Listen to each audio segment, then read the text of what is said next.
Volevo parlarvi di Felicia Bartolotta. Felice Impastata, forse voi la conoscerete col cognome del marito. Lei diceva che il marito le aveva dato solo il cognome e nient'altro.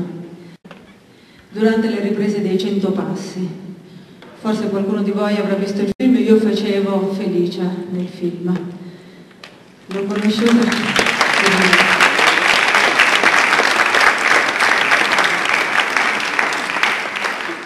L'ho conosciuta quindi 7 anni fa. Il regista mi voleva portare da lei prima che iniziassero le riprese. Io non volevo conoscerla prima perché tutti mi dicevano che era una donna straordinaria, con un carisma potentissimo, una forza. Quindi chiaramente, volendo fare l'attrice, volendo preparare il mio personaggio, non volevo conoscerla prima delle riprese.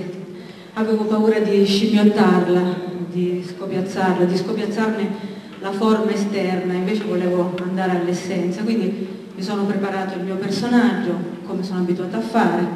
Quando poi mi sentivo sicura del mio personaggio, ho chiesto al regista di portarmi da Felicia.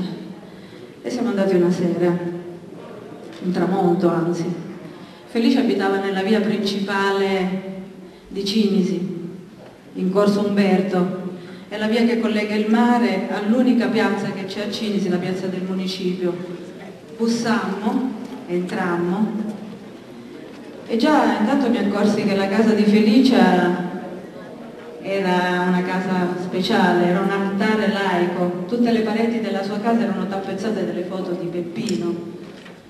C'era una laurea ad honorem rilasciata dall'Università di Palermo, naturalmente data a Peppino postumo, il tesserino dei giornalisti, delle ordini dei giornalisti.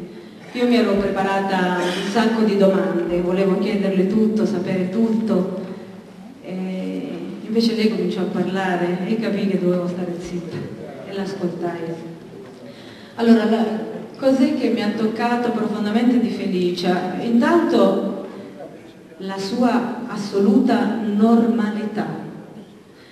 Sì, aveva il carisma della normalità, della forza, della perseveranza. Ricordatevi che Felicia è stata l'unica donna, l'unica persona in Italia ad avere ricevuto le scuse dello Stato italiano. Sapete che le nostre lotte di italiani, da Portella, il treno Italicus, Bologna, insomma, sono quasi tutti casi insoluti, mentre il caso di Peppino Impastato, grazie a Felicia, è stato portato fino in fondo. Felicia mi raccontò che tutte le mattine si svegliava alle 5, ma si alzava alle 7, perché dalle 5 alle 7 si ripeteva, si ripassava tutto quello che era accaduto. Aveva paura che invecchiando si dimenticava le cose. E quell'incontro fu breve, fu intenso, io piansi tutto il tempo, lei no, tranquillamente parlava, chiacchierava, io piangevo e ella parlava. E prima di andare via lei mi chiese un grande favore, mi abbracciò, faceva così con tutti, chiedeva questo favore. Vi ricordo che ancora il caso di Peppino non era stato risolto, poche persone conoscevano Peppino lo conosciamo dopo il film, prima se ne sa pochissimo. Lei mi chiese un favore speciale, mi abbracciò e mi disse: ma aiutare, devi fare conoscere la mia storia, la storia di mio figlio a tutto il mondo, mi dovete dare una mano, io ho bisogno di avere giustizia. Io promisi per quello che potevo, però mi ricordo che promisi, feci un'altra piccola promessa fra me e lei e pensai che avrei voluto far conoscere lei a tutto il mondo, perché è vero, Peppino è stato un uomo straordinario, un grande rivoluzionario, un eroe. Felice era la matrice di questo. Lei mi diceva sempre: a colpa era mia, io ho insegnato a mio figlio la ribellione. Vi racconto un piccolo episodio di Felicia per capire che tempra aveva, chi era.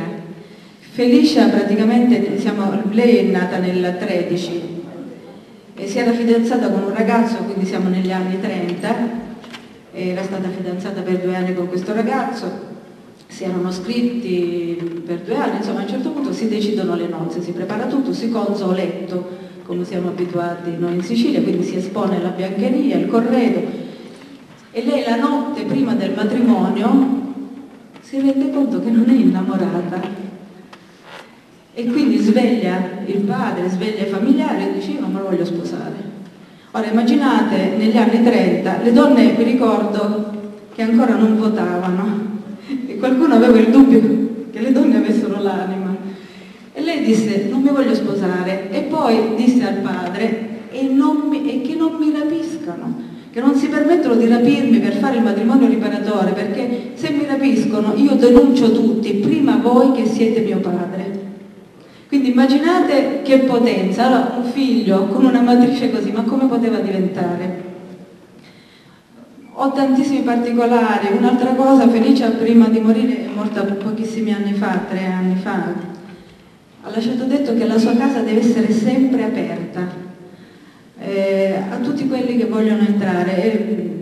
I ragazzi, insomma, gli ex ragazzi, gli amici di Peppino fanno a turno e tengono questa casa aperta. La casa, voi non immaginate che cosa riceve. Chiaramente dopo il film ogni tanto la pubblicità fa del bene, vanno un sacco di ragazzi. Lei era diventata veramente la madre dei ragazzi, colei che ridava la dignità e il futuro ai nostri figli.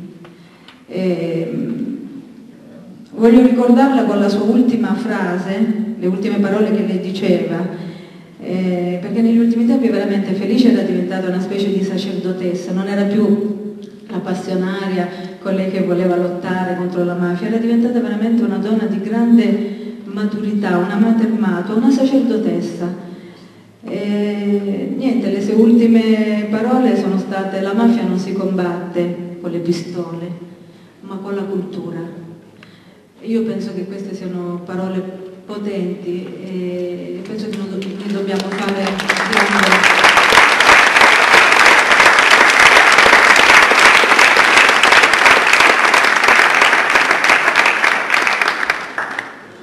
tutto questo.